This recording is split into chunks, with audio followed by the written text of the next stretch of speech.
அனைவருக்கும் வணக்கம். By gold coin in weekly installment agreement charge ₹120 only. ஓகேங்களா? உங்களுக்கு ஏதாவது தகவல் வேணும் அப்படின்னா எனக்கு வாட்ஸ்அப் பண்ணுங்கள். என்னுடைய நம்பர் கீழே கொடுத்துருக்கேன். நம்ம நிறுவனம் ஜமாரோ. ஸோ ஜமாரோவுடைய ஒரு அங்கம் தான் வந்து பார்த்திங்கன்னா மாரோ பாயிண்ட். அதில் இருக்கக்கூடிய இன்கம் பிளான் அப்படிங்கிறது மிகப்பெரிய ஒரு வருமானத்தை ஒவ்வொரு நபர்களுக்கும் ஈட்டி கொடுக்கும். ஸோ அதில் இருக்கக்கூடிய நபர்கள், அதாவது அந்த இன்கம் பிளானில் வருமானம் பெறக்கூடிய நபர்கள் அப்படின்னு எடுத்துக்கிட்டிங்கன்னா அவங்களுக்கும் பதவிகள் இருக்குது. So president, organiser, digital promoter, business development manager அதாவது பிடிஎம், பிஸ்னஸ் அட்வைசர் அதாவது அட்வைசர். ஓகேங்களா? ஸோ இந்த கட்டமைப்பில் தான் நம்மளுடைய நிறுவனம் செயல்படுது. ஸோ ஒவ்வொருத்தருடைய ஒர்க் என்ன அப்படிங்கிறத பற்றி ஒரு சின்ன ஒரு டீட்டெயில் நான் சொல்லிடுறேன். ஸோ இந்த கிரெடிட் வாலெட் வாங்குகிற கஸ்டமர்ஸ் யார் யார் இருப்பீங்க அப்படிங்கிறதுக்கு உண்டான ஒரு விஷயத்தையும் நான் இதில் கொடுத்துட்றேன். சரிங்களா?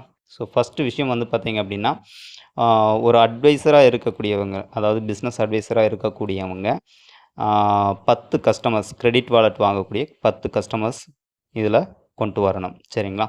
ஸோ ஒரு பிஸ்னஸ் டெவலப்மெண்ட் மேனேஜர், அதாவது பிடிஎம்மாக இருக்கிறவங்க 10 அட்வைசர்ஸு அவங்க வந்து பார்த்திங்கன்னா ரெஃபர் பண்ணுறவங்களா இருக்கணும். ஓகேங்களா? ஒரு அட்வைசர் இன்னொரு அட்வைசரை ரெஃபர் பண்ண முடியாது. ஒரு பிடிஎம், அதாவது பிஸ்னஸ் டெவலப்மெண்ட் மேனேஜர் மட்டும்தான் ஒரு அட்வைசரை நியமனம் பண்ண முடியும். ஓகேங்களா? ஸோ நெக்ஸ்ட் வந்து பார்த்திங்க அப்படின்னா, இவங்க 2 பேருமே, இந்த பிஸ்னஸ் அட்வைசர் ஆகட்டும், அதே மாதிரி பிஸ்னஸ் டெவலப்மெண்ட் மேனேஜர், ஸோ இவங்க 2 பேருமே வந்து பார்த்திங்கன்னா சேல்ஸ் ஓரியன்டாக இருக்கக்கூடிய நபர்கள். ஓகேங்களா? சேல்ஸ் பற்றின விஷயங்கள் மட்டும்தான் இவங்கக்கிட்ட கொண்டு போய் சேர்த்துறது இவங்கக்கிட்ட. ஓகேங்களா? நெக்ஸ்ட்டு வந்து பார்த்திங்க அப்படின்னா digital promoter. So digital promoter அப்படிங்கிறவர் வந்து பார்த்திங்க அப்படின்னா பிராண்டு வந்து மார்க்கெட் பண்ணக்கூடிய ஒரு நபராக இருப்பாங்க. சரிங்களா? ஸோ பிராண்ட் அப்படின்னா நம்மளுடைய நிறுவனம் சார்ந்து கொடுக்கக்கூடிய தகவல்கள், அவங்க கொடுக்கக்கூடிய அந்த டிஜிட்டல் மார்க்கெட்டிங் வேலைகள் எல்லாத்தையுமே செய்கிறவங்க தான் இந்த டிஜிட்டல் ப்ரொமோட்டர்ஸாக செயல்படுவாங்க. ஓகேங்களா? ஸோ அவங்களுக்கு கீழேயும் வெண்டார்ஸ், அதே மாதிரி மெர்ச்சன்டைசர், அது போக பார்த்திங்கன்னா delivery partners, bikers, drivers, so இத்தனை பேரையும் அவங்க மூலமாக கொண்டு வர முடியும். பிடிஎம் மூலமாகவும் கொண்டு வர முடியும். சரிங்களா? ஸோ அதே மாதிரி நெக்ஸ்ட் வந்து பார்த்திங்கன்னா ஆர்கனைசர். ஸோ ஆர்கனைசர் அப்படிங்கிறவங்க வந்து பார்த்திங்க அப்படின்னா 10 டிஜிட்டல் ப்ரொமோட்டர்ஸை கொண்டு வரவங்களா இருப்பாங்க. சரிங்களா? ஸோ அதே மாதிரி ஒரு பிரசிடெண்ட் ஒரு 30 டு 50 ப்ரொமோட்டர்ஸையும் கொண்டு வரவங்களா இருப்பாங்க. சரிங்களா? ஸோ இது சார்ந்து தான் நம்மளுடைய இன்கம் வந்து, இந்த கட்டமைப்பில் தான் இந்த இன்கம் வந்து நம்மளுக்கு கிடச்சிட்ருக்கும். சரிங்களா?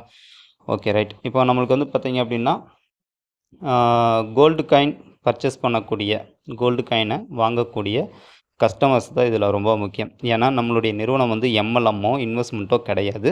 ஸோ நம்மளுடைய உழைப்புக்கு தகுந்த ஒரு மிகப்பெரிய ஒரு இன்கம்மை தான் நமக்கு நிறுவனம் கொடுக்க போகிறாங்க. ஸோ அதுக்குண்டான முதல் விஷயம் வந்து பார்த்திங்க அப்படின்னா, என்ன தான் நம்ம வந்து சேல்ஸாக இருந்தாலும் மார்க்கெட்டிங்காக இருந்தாலும் நமக்கு உண்டான மிக முக்கியமான நபர்கள் அப்படிங்கிறது கஸ்டமர் தான். சரிங்களா? ஸோ கஸ்டமர்ஸை வந்து நம்ம கொண்டு வரது மூலமாக நமக்கு மிகப்பெரிய ஒரு இன்கம் வந்து ஜென்ரேட் பண்ணி கொடுக்கும். ஸோ அதில் இருக்கக்கூடிய ஒரு பர்சன்டேஜ் அமௌண்ட்டு தான் நம்மளுக்கு வந்து பார்த்திங்கன்னா சேலரியாக நம்ம நிறுவனம் கொடுக்குறாங்க. சரிங்களா? ஸோ இது வந்து ரெக்யர்மெண்ட் பேஸில் தான் நம்மளுடைய நிறுவனம் வந்து செயல்படுது. ஸோ நம்மளுடைய இன்கமும் வந்து பார்த்திங்கன்னா தடையில்லாமல் கிடைக்கிறதுக்கு சரியான கஸ்டமர்ஸை நம்ம கொண்டு வரணும். சரிங்களா? ஸோ அதுக்கு முன்னாடி நம்ம பண்ண வேண்டிய வேலைகள் என்ன அப்படிங்கிறது நான் சொல்லிட்டேன். ஸோ அதே மாதிரி நமக்கு கொடுக்கப்பட்டிருக்கிற டாஸ்க் 20/4/2024க்குள்ளே நம்மளுக்கு கொடுக்கப்பட்டிருக்க இந்த டாஸ்க் அப்படிங்கிறது வந்து பார்த்திங்க அப்படின்னா, நம்ம எல்லாருமே கிரெடிட் வாலெட்டு உறுப்பினராக மாறி இருக்கணும். சரிங்களா? இது ரொம்ப முக்கியம். ஸோ அதுக்கு உண்டான கேஒய்சிக்கு உண்டான மிக முக்கியமான ஒரு விஷயம் எதுக்கு அப்படின்னு கேட்டிங்க அப்படின்னா, கேஒய்சி உங்களுடைய Aadhaar card front back page, அதே மாதிரி ரேஷன் கார்டுடைய smart card front back page, அதே மாதிரி லாஸ்ட்டு 3 மந்த்ஸ்க்கு உண்டான கேஸ் பில். ஓகேங்களா? அதாவது ஃபெப்ரவரி, மார்ச், ஏப்ரல் இந்த 3 மாதத்துக்குள்ளே நீங்கள் வாங்கப்பட்ட கேஸ் உடைய ஏதோ ஒரு பில். ஓகேங்களா? ஏதோ ஒரு பில் இல்லை, உங்கள் வீட்டு பில். ஓகேங்களா? ஸோ இது ரொம்ப முக்கியம். ஏன்னா ஒரு நபர் வந்து ஒரு வீட்டுக்கு ஒரு கிரெடிட் வாலெட் தான் வாங்க முடியும். ஸோ இதுலேயும் வந்து பார்த்திங்க அப்படின்னா ரொம்ப முக்கியமான ஒரு விஷயம். சரிங்களா? நெக்ஸ்ட்டு வந்து பார்த்திங்க அப்படின்னா, இந்த ஜெராக்ஸ் எல்லாமே தெளிவாக இருக்கணும். அதே மாதிரி பாஸ்போர்ட் சைஸ் ஃபோட்டோ. ஓகேங்களா? 1. ஸோ இது எல்லாமே தெளிவாக இருக்கணும். முடிஞ்சுன்னா கலர் ஜெராக்ஸ் எடுத்துக்கோங்க. நெக்ஸ்ட் வந்து பார்த்தீங்க அப்படின்னா க்ரீன் ஷீட்டில் 10 பேஜ் ஓகேங்களா, 10 பேஜை வந்து நீங்கள் வந்து பிரிண்ட் அவுட் எடுக்க வேண்டியது இருக்கும். ஸோ அந்த பிரிண்ட் அவுட் எடுத்ததை வந்து கேபிட்டல் லெட்டரில் தான் நீங்கள் வந்து ஃபில் பண்ண முடியும். சரிங்களா, கேபிட்டல் லெட்டரில் தான் உங்களுடைய அந்த ஃபில்லப்லாம் இருக்கணும். ஸோ ரெஃபரன்ஸ் நம்பர் கொடுத்துருப்பாங்க. அந்த ரெஃபரன்ஸ் நம்பர் அப்படிங்கிறதுல வந்து பார்த்திங்கன்னா உங்களுடைய உறவினர்கள் பேர் தான் அதில் வந்து கொடுத்துருக்கணும், அவங்களுடைய நம்பர் தான் கொடுத்துருக்கணும். சரிங்களா. ஸோ நெக்ஸ்ட் வந்து பார்த்திங்க அப்படின்னா இதை கொரியர் பண்ணக்கூடிய அந்த பிரிண்ட் அவுட் எடுக்கக்கூடிய சார்ஜஸ் மட்டும்தான் அந்த 120 ருபீஸ். ஓகேங்களா. ஸோ இதை வந்து நீங்கள் சரியாக செய்யுங்க. ஸோ நம்மளுடைய இன்கம்க்கு முதல் விஷயமா இதை வந்து யூஸ் பண்ணிக்கிங்க. நெக்ஸ்ட், ஒரு கஸ்டமர் வந்து பார்த்திங்க அப்படின்னா நம்ம கொண்டு வரப்போ எப்பேற்பட்ட கஸ்டமராக இருக்கணும் அப்படின்னு கேட்டிங்க அப்படின்னா அவங்களுக்கு குறைஞ்சது அவங்களுக்கு வந்து பார்த்திங்கன்னா இ-காமர்ஸை பற்றி ஓரளவுக்காவது நாலேஜ் இருக்கிற மாதிரி பர்சன் இருக்கணும். ஸோ அவங்களால தான் வந்து பார்த்திங்கன்னா ரெகுலராக ஒரு சேல்ஸ் இதில் கொடுக்க முடியும். அதுவும் இல்லாமல் நம்ம கொண்டு வரக்கூடிய இந்த கஸ்டமர்ஸ் வரக்கூடிய 20/4/2024 வரைக்கும் கொண்டு வரக்கூடிய ஒவ்வொரு கஸ்டமர்ஸ்க்கும் 120 ருபீஸ் மட்டும்தான் அட்வைசரான நீங்கள் சார்ஜஸ் பண்ணியிருக்கணும். ஸோ அவங்களுக்கு வேறு எந்த சார்ஜஸும் கிடையாது. அவங்கக்கிட்ட நம்ம என்னென்ன டாக்குமெண்ட் வாங்கணும், என்னென்ன பண்ணணுங்கிறது முன்னாடியே நான் சொல்லியிருக்கேன். ஸோ இது எல்லாமே நீங்கள் பண்ணி அந்த டாக்குமெண்ட்ஸ் எல்லாம் கலெக்ட் பண்ணிட்டீங்க அப்படின்னா கொரியர் பண்ணிவிடுங்க.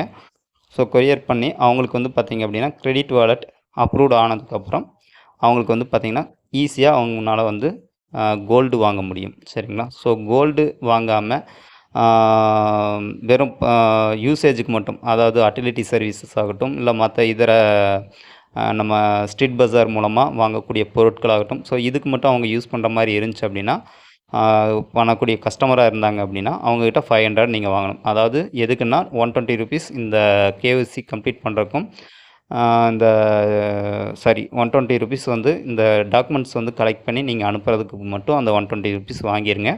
ஸோ நெக்ஸ்ட் வந்து பார்த்திங்க அப்படின்னா அவங்களுக்கு கிரெடிட் வாலெட் வந்து அப்ரூவ்ட் ஆனதுக்கப்புறம் 380 ருபீஸ் அவங்களுடைய லாகினில் வச்சுருங்க. சரிங்களா. ஸோ இது ரொம்ப இம்பார்ட்டண்ட்டான ஒரு விஷயம். ஸோ இதை சரியாக ஃபாலோ பண்ணிக்கிங்க.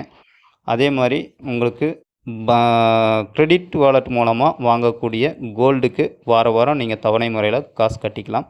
ஸோ அந்த மாதிரி கஸ்டமர்ஸை மட்டும் 20ஆம் தேதி வரைக்கும் சரியாக எடுத்துகிட்டு வாங்க. ரொம்ப இம்பார்ட்டண்ட்டான ஒரு விஷயம். சரிங்களா. நன்றி.